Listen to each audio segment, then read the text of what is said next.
사도행전 3장 11절로 16절의 말씀 우리 한 절씩 교독하지요. 나은 사람이 베드로와 요한을 붙잡으니 모든 백성이 크게 놀라며 달려나가 솔로몬의 행각이라 불리우는 행각의 모이건을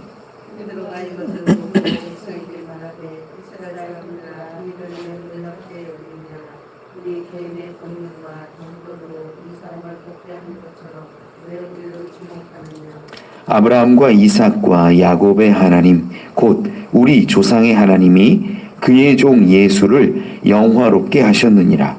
너희가 그를 넘겨주고 빌라도가 놓아주기로 결의한 것을 너희가 그 앞에서 거부하였으니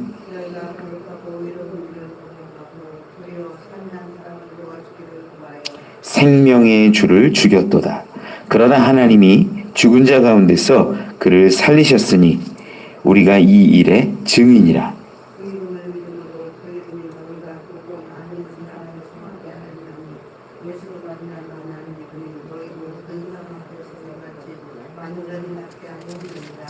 아멘. 아멘.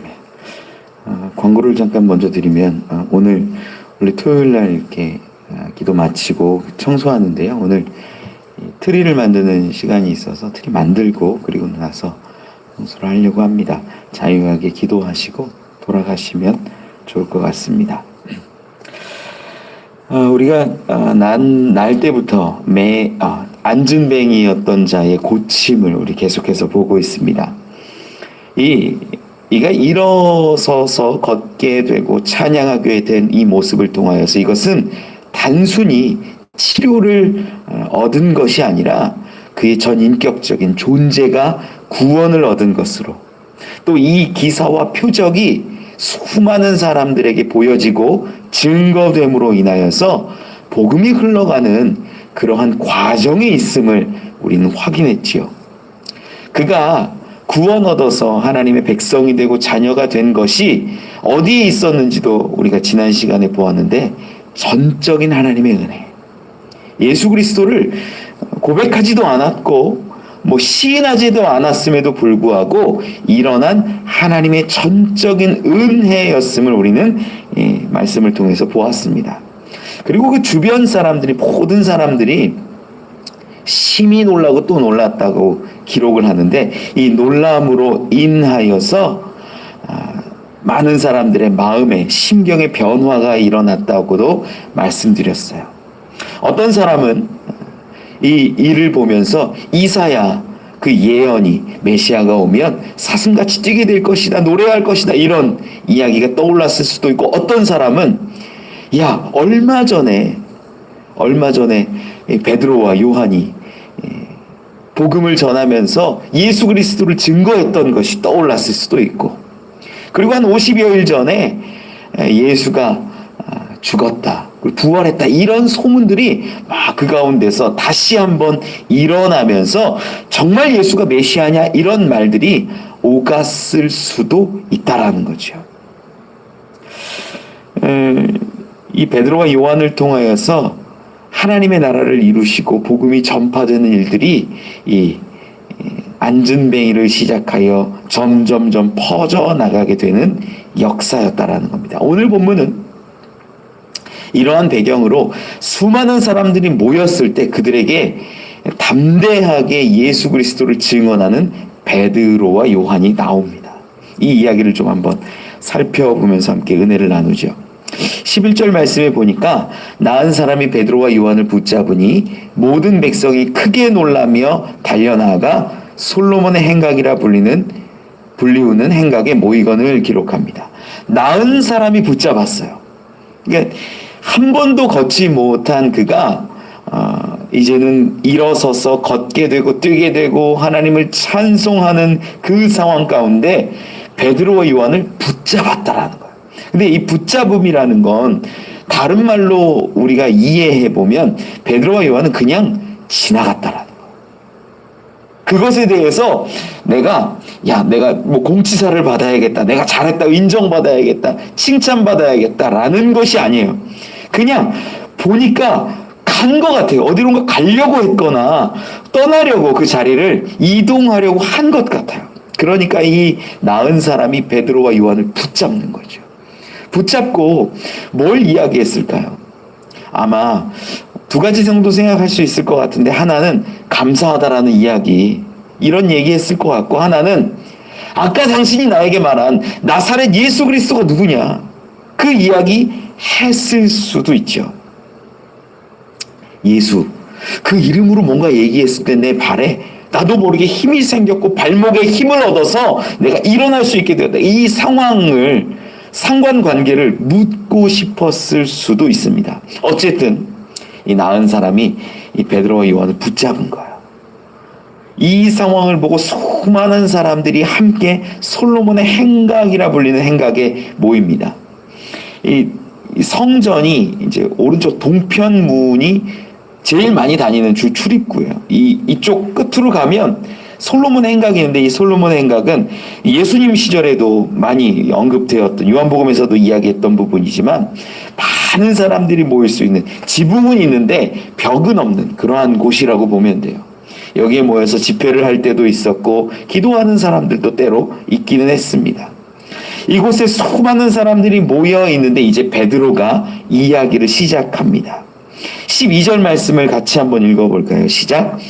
베드로가 이것을 보고 백성에게 말하되 이스라엘 사람들아, 이 일을 왜 놀랍게 여기느냐? 우리 개인의 권능과 경건으로 이 사람을 걷게 한 것처럼 왜 우리를 주목하느냐? 아멘. 베드로가 한 이야기가 딱 두 가지인데 뭐냐면, 야, 이 일이 왜 놀랍냐? 당연하다는 얘기인 거예요. 그러니까 베드로의 관점에서는 이건 당연한 거다라고 말하는 거예요. 그리고 두 번째 이야기한 게, 우리 개인의 어떤 권능이나 경건으로 우리의 능력으로 이 사람을 걷게 한 것이 아니다라는 거예요. 이 두 가지를 이야기해 수많은 사람 앞에서 기적이 아니라고 얘기하는 거예요. 40여 년간 날 때부터 걷지 못했던 그 사람이 일어난 그 사건을 모든 사람이 기적으로 여기고 성전으로 들어가려던 사람까지 어쩌면 이 솔로몬 행각에 모였을 거거든요. 이곳에서 이건 기적이 아니다. 그리고 이건 우리의 능력이, 우리의 힘이 결코 아니다라고 말하는 겁니다. 많은 사람들이 기적의 중심에 서면요, 집중합니다. 시선이 와요. 그러다 보면 자기도 모르게 자기의 자랑과 자기 의를 드러내는 분들이 많아요. 간증의 시간들이 그래요. 우리가 간증하면서 때로는 도전받고 하나님을 바라보아야 하지만, 그 사람을 바라보면 그 사람의 행함이나 사람의 경건함이나 의를 보게 될 때가 굉장히 많죠. 그리고 심지어 현대에는 워낙 이 교리가 탄탄하게 주입되다 보니까 입술로는 하나님께 영광 돌립니다 라고 말하면서 자기의 의를 드러내는 간증자들도 사실 많습니다. 그러면 우리의 마음이 편하지 않죠. 진짜 하나님께 영광 돌리는 것, 진짜 하나님께 찬양 돌리는 것이 우리의 모습, 그리고 베드로의 모습이어야 한다라는 거죠. 가만히 보면 기적이 아니라고 말하는 것, 이렇게 이야기할 수 있는 이유가 있는데, 그건 믿음에 기반한 능력이었기 때문이에요. 우리 16절을 먼저 조금 점프해서 읽으면 16절에 원론적인 이야기가 분명하게 나와요. 16절 같이 한번 읽어볼까요? 시작. 그 이름을 믿음으로 그 이름이 너희가 보고 아는 이 사람을 성하게 하였나니 예수로 말미암아 난 믿음이 너희 모든 사람 앞에서 이같이 완전히 낫게 하였느니라. 아멘. 예수님도 말씀하셨던 것이 믿는 자에게는 능치 못함이 없느니라 말씀하셨어요. 믿음이라는 것이 힘이 있고 믿음이라는 것이 능력이 있다라는 거죠. 그런데 여기에서 우리가 지난 시간에도 살펴봤지만, 이 날 때부터 걷지 못했던 이 안진뱅이가 믿음으로 예수 그리스도 고백했어요? 아니에요. 시인했어요? 주라고? 안 했어요. 그럼 이 믿음은 누구의 믿음이냐? 바로 베드로와 요한의 믿음이었다라는 거예요. 그들이 먼저 이 안진뱅이를 지지난 시간에 얘기했던 게 주목하여 보잖아요. 주목하여 보는 게 아테나시스라고 말했는데 이게 뭐냐면 인격적으로 다가가는 거예요. 이 시선에는 하나님의 시선이 들어있었던 거죠. 하나님의 시선은 뭐냐면 한 사람이라도 한 영혼이라도 잃어버리고자 하는 것이 아니라 찾고 싶어하는 마음이었던 겁니다. 그러한 시선을 베드로와 요한이 갖게 되자 그를 주목하여 보게 했고 그에게 나아갔으며 그에게 예수 그리스도를 선포하고 일으켰던 거예요. 그래서 믿음이라는 것이 참 중요한데 옆에 있는 사람의 믿음으로도 우리가 큰 은혜를 입기도 한다라는 거예요. 물론 이 안진뱅이는 분명히 예수를 믿었겠죠. 나중 가면. 그 놀라운 큰 은혜를 경험했기 때문에 믿지 않고는 살 수 없는 삶이 되었을 겁니다. 그런데 그 시작이 그 사람의 믿음이 아니라 베드로와 요한의 믿음이었다라는 겁니다. 말씀을 12절 그렇게 정리하고 13절 14절 말씀을 같이 읽어보죠. 시작. 아브라함과 이삭과 야곱의 하나님 곧 우리 조상의 하나님이 그의 종 예수를 영화롭게 하셨느니라. 너희가 그를 넘겨주고 빌라도가 놓아주기로 결의한 것을 너희가 그 앞에서 거부하였으니 너희가 거룩하고 의로운 일을 거부하고 도리어 살인한 사람을 놓아주기를 구하여. 이제 예수님을 분명하게 증거합니다. 하나님이 그의 종 예수라고 이야기를 하면서 예수라는 분을 복음을 증거해야 되는데 그 시작을 뭘로 풀어나가고 있냐면 아브라함과 이삭과 야곱의 하나님이라고 말해요. 이건 하나님을 표현하는 어떤 굉장히 많이 쓰이는 수식어이기도 합니다. 하나님을 드러내고 하나님을 표현할 때 아브라함과 이삭과 야곱의 하나님 이거는요 이스라엘 민족에게 있어서는 정체성하고도 비슷해요. 그런데 의미가 어떤 거냐면 아브라함과 이삭과 야곱의 하나님이라는 거는 우리의 본질 정체성을 이야기하기도 하지만 그 안에 분명하게 흐르고 있는 이야기가 약속의 하나님이라는 거예요. 아브라함에게 처음 약속하시고 이삭에게 야곱에게 그리고 약속하신 것들이 쭉 이어져서 모세를 통하여서 시작되는 거거든요. 모세를 통하여서 그 나라와 민족을 이루시고 구원하시고 당신의 나라를 만들어 가시는 장면이 성취되는 건데 그리고 나서 이제 왕정시대를 통해서 마지막 어려움도 당하고 뭐 이런 시간을 통해서 그 민족 가운데 또한 주신 것이 뭐냐면 메시아 신앙이라는 거예요. 그분이 오면 그 왕이 오면 이 나라 이 민족이 회복될 것이다. 그래서 아브라함과 이삭과 야곱의 하나님이라는 것을 이야기하면 정체성도 드러내는 것이고 분명하게 구원과 소망을 바라보게 하는 이 시작이 된다라는 거예요. 그리고 이 이야기를 통하여서 예수 그리스도를 이야기합니다. 그러면 뭘 얘기하고 싶은 건지가 드러나요. 우리에게 소망을 주시고 구원의 희망을 주셨는데 그가 누구다? 예수다라는 것을 지금 베드로와 요한은 말하고 싶은 거죠. 그 예수가 어떻게 됐는지를 이야기하냐면 영화롭게 되었다. 하나님이 그를 영화롭게 하셨다라고 말하는 겁니다. 연결해 보면 이래요. 아브라함과 이삭과 야곱의 하나님이 약속의 하나님, 구원의 하나님, 소망의 하나님이 그 사이에 있었던 수많은 역사와 사건과 이런 것들을 뛰어넘어서 우리를 구원하시고 우리를 돌보시고 우리를 사랑하시고 당신의 나라를 이루실 것인데 그가 하나님이 그의 종 예수를 통하여서 이루셨고 그분이 영화롭게 되셨다라는 말이에요. 이 영화롭게 하셨다라는 건 죽음과 부활을 의미하지요. 이 영화롭다라는 말이 이제 헬라어로 보면 독사조라고 그래요. 그러니까 그냥 잘 됐다라는 정도가 아니라 경배하다라는 의미도 있어요. 그러니까 예수를 경배할 수 있는 존재로 하나님이 이끄셨다라는 거예요. 저들은요 분명히 생각하고 있을 거예요. 예수 그리스도 50여일 전에 죽었고 부활했다 소문이 들리는 그 예수라는 청년에 대해서 분명히 알고 있어요.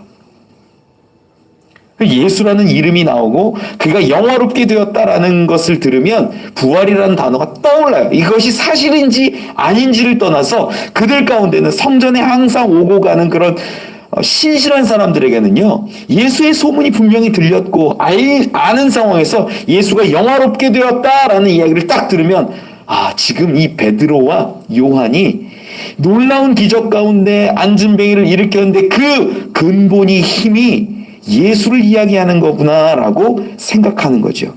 그리고 나서 13절 14절에 이야기하는 것이 너희가 그를 넘겨주었다. 너희가 그를 죽게 했다. 빌라도에게 주었는데 빌라도가 처음에는 놓아주기로 했지만 거부해서 살인자를 놓아주고 예수를 죽였다라는 거예요. 그 죽였다라는 이야기가 15절에 나옵니다. 15절 말씀 같이 한번 읽어보죠. 시작. 생명의 주를 죽였도다.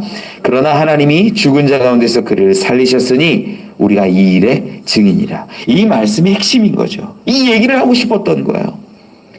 아브라함과 이삭과 야곱의 하나님, 거기로부터 시작해서 우리에게 소망을 주시고 약속을 주시고 구원을 말씀하셨는데 그 성취가 예수 그리스도로 분명하게 일어났고 그를 영화롭게 하신 일, 즉 죽으시고 부활하신 그 일에 우리가 증인이다. 그런데 이 13절 14절 말씀을 읽으면서요, 저들 가운데는 예수의 이야기를 듣고 알고는 있지만 부담감이 생길 거예요. 뭐냐면 항상 이스라엘 민족의 특징은요, 선민의식이 강하다라는 거예요. 우리는 하나님의 백성, 우리는 죄가 있더라도 항상 하나님께 제사를 드려서 그 죄를 사했고 대제사장은 1년에 한 번씩 이 나라의 이 민족의 모든 죄를 사해서 하나님께 나아가서 제사를 드리고 그러니 우리는 온전하고 깨끗하고 이런 이야기들이 많아요. 바리새인들은 어떻습니까? 율법을 정말 잘 지킵니다. 그 가운데 신실한 바리새인들도 많았어요. 그런 것들을 보면서 야, 우리가 무슨 죄인이야. 우리는 항상 깨끗했어. 하나님 앞에 올바르게 살려고 노력했어. 항상 정진했어. 이러고 있는 자들에게 베드로가 던지는 이야기는 뭐냐면 너희가 그 메시아를 하나님의 계획 가운데 우리 가운데 오신 그리스도를 너희가 죽였다라는 거예요. 이건 죄의식을 심어주려는 것이 아니라 인간이 죄인임을 죄인일 수밖에 없음을 드러내는 이야기예요. 지금 이제 핵심이 달라져요. 지금까지는 뭐가 핵심이었냐면 40년 동안 앉아있던 자가 앉은뱅이가 일어났어. 이런 이야기가 막 회자돼서 솔로몬 행각으로 모였는데 지금 중심은 뭐예요? 갑자기 너희가 지금 죄인이야. 너희 가운데 오신 그 메시아 그리스도가 너희의 손에, 너희의 판단에, 너희의 넘겨줌에 의해서 죽었어라는 이야기를 듣는 거예요. 혼란스럽죠. 어렵죠. 15절 말씀에 생명의 주를 죽였도다 라고 기록하는데요. 여기에서 주라는 단어도요, 보통 이제 우리가 주 하면 왕을 의미하기도 하고 퀴리오스를 가장 많이 씁니다. 그 당시 황제를 향해서도 퀴리오스 주라고 이야기하고, 그런데 이 단어가 퀴리오스라는 단어가 일반적으로도 많이 쓰여서 선생님, 주인님, 높이는 이야기 중에 이 주라는 단어도 많이 쓰였어요. 그런데 여기 쓰인 단어는 좀 달라요. 여기 쓰인 단어는 이 단순한 퀴리오스를 이야기하는 것이 아니라 아르케고스라는 단어를 쓰는데 이 주라는 아르케라는 말에서 온 건데 아르케가 근원이거든요. 그러니까 이분이 누구냐면 예수라는 분이 누구냐면 그냥 생명의 선생님 이런 의미가 아니라 생명의 근원자라는 의미예요. 쉽게 말하면 생명의 근원자요 생명의 통치자라는 분이 너희로 인하여서 죽었다. 이 15절에 생명의 주를 죽였도다라는 말이 그러면 모순이 돼요. 어떻게 생명의 주권자, 통치자, 근원자가 누군가에 의해서 죽임을 당할 수 있을까요? 불가능한 거죠. 여러분, 예수님은요 생명의 주권자임을 우리가 고백합니다. 우리가 그 요한복음 앞에 있으니까 좀 찾아보면 요한복음 19장 30절에 기록해요. 요한복음 19장 30절 같이 한번 읽어볼까요? 시작.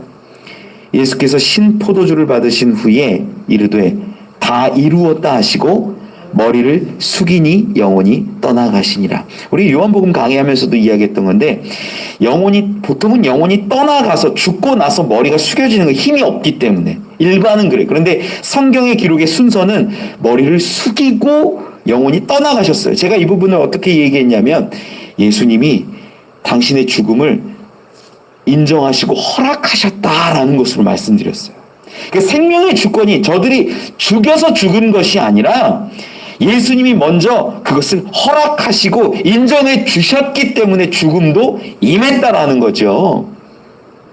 생명의 주를 죽였다. 이 단어 가운데 모순 같지만 모든 생명의 주권이 예수 그리스도에게 있고, 우리는 그 행위로 죽임을 했다라는 거죠. 그럼에도 불구하고 생명의 이 죽고 삶의 결정권은, 주권은 예수께 있다라는 겁니다. 16절 말씀을 같이 한번 보죠. 시작. 그 이름을 믿음으로 그 이름이 너희가 보고 아는 이 사람을 성하게 하였나니 예수로 말미암아 난 믿음이 너희 모든 사람 앞에서 이같이 완전히 낫게 하였느니라. 아멘. 그 이름을 믿음으로. 그 이름을 베드로와 요한이 먼저 믿은 거예요. 그 이름을 믿은 것으로 우리가 시선하여 주목하여 하나님의 마음으로 그 불쌍한 자에게 나아가, 성전에 들어가지 못한 그에게 나아가 그에게 손을 내밀고 끌었더니 하나님이 하셨다라는 거예요. 예수로 말미암아 난 믿음, 즉 그가 죽으시고 부활하신 모든 것을 바라본 이 베드로와 요한, 제자와 사도들의 믿음이 이 놀라운 능력을 이루었다라고 선포하는 거죠. 우리는 분명히 알 수 있습니다. 본문을 통하여서 누가 드러나는 것 같아요? 예수가 드러나요. 지금 한 사람의 안진뱅이가 일어난 사건을 통하여서 자기의 의를 드러내거나 자기의 잘함을 드러내는 것이 아니라 예수 그리스도를, 오직 그분을 선포하고 이야기하고 있는 사도들을 발견한다라는 겁니다. 우리가 이런 삶을 살았으면 좋겠어요. 하나님, 우리 안에 정말로 예수를 자랑하고 예수를 증거할 수 있는 사람들이 되기를 원합니다. 내가 믿음 가졌는데 때로는 내가 이렇게 했더니 잘 됐더라, 이렇게 했더니 하나님이 복 주셨더라. 나의 행위를 자랑하는 게 아니라 모든 복은요, 예수 그리스도를 선포하고 증언함으로 맺어질 때 가장 아름답습니다. 그것이 우리에게 주신 사명인지 몰라요. 우리의 믿음을 통하여서, 이 베드로와 요한의 믿음을 통하여서 앉은 자가 일어난 것처럼 우리의 믿음을 통하여서 우리 주변에 주의 자녀 아닌 자들이 주의 자녀로, 성전으로 나아올 수 있게 되기를 원합니다. 우리의 믿음을 통하여 한 생명이 살아나고 하나님 앞에 나올 수 있기를 원합니다. 그러한 일들을 위해서 우리가 기도하고 하나님의 영광을 드러내길 바랍니다. 그러한 저와 여러분 우리 되시길 간절히 축원합니다. 기도하겠습니다. 하나님 감사합니다. 베드로와 요한을 통하여서 하나님 영광 받으시고 예수 그리스도가 선포되고 증언됨을 우리가 발견합니다. 하나님, 우리도 부르신 이유가, 우리도 주님 앞에 자녀 세우신 이유가 분명히 있음을 믿습니다. 이제는 우리가 받은 복, 우리가 받은 은혜에 집중하는 것이 아니라 받은 그것을 증거하고 고백하고 하나님의 영광을 드러내는 자들이 되게 하여 주시옵소서. 주님, 우리의 믿음을 통하여 한 생명이 주께 돌아오기를 원합니다. 한 생명이 살아나기를 원합니다. 하나님, 믿음으로 우리가 손 내밀게 하시고 이 세상에 긍휼로 무너져 있는 자들 나아가 그들을 일으키게 하여 주시옵소서. 베드로와 요한의 믿음과 능력을 우리에게도 더하여 주시옵소서. 감사합니다. 예수님 이름으로 기도합니다. 주기도 문합니다. 하늘에 계신 우리 아버지여, 이름이 거룩히 여김을 받으시오며 나라가 임하옵시며 뜻이 하늘에서 이루어진 것 같이 땅에서도 이루어지이다. 오늘 우리에게 일용할 양식을 주시옵고 우리가 우리에게 죄 지은 자를 사하여 준 것 같이 우리 죄를 사하여 주시옵고 우리를 시험에 들게 하지 마시옵고 다만 악에서 구하시옵소서. 나라와 권세와 영광이 아버지께 영원히 있사옵나이다. 아멘.